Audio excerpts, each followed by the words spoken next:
Stay tuned for urban legends to ghostly tales of the paranormal, because now it's time for Message on the Wall. Welcome to Message on the Wall and the Innkeepers.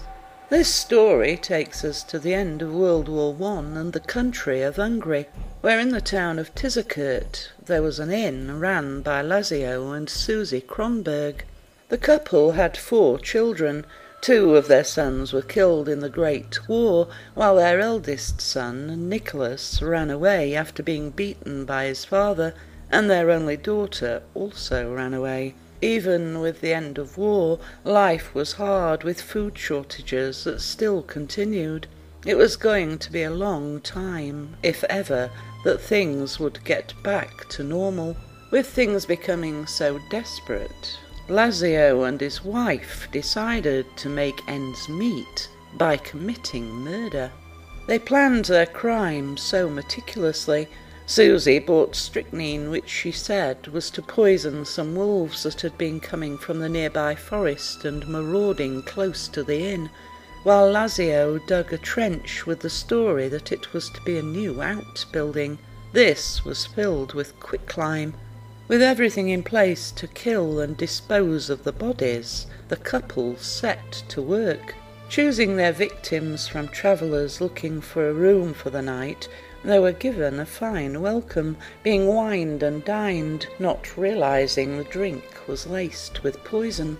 The body was then placed in the pit of quicklime, with no one being any the wiser, with the couple keeping whatever possessions and money was left behind.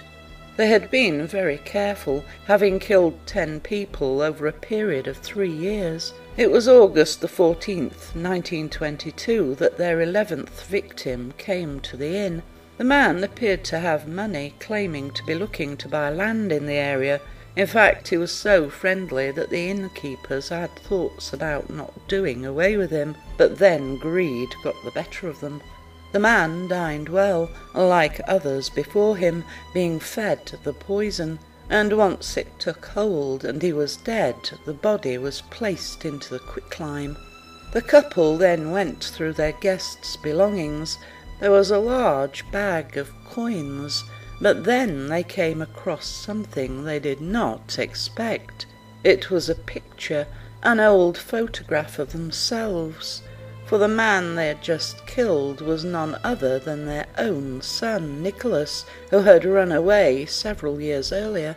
Overcome with grief and remorse, the couple could not live with what they had done. Writing out a full confession of their crimes, they left it to be found, and in a suicide pact, both followed their victims by taking strychnine. For many years the inn was said to be haunted, not only by the Kronbergs, but all 11 of their victims. The inn is no longer standing, being torn down to make way for new buildings, but the innkeepers and their victims are hard to forget.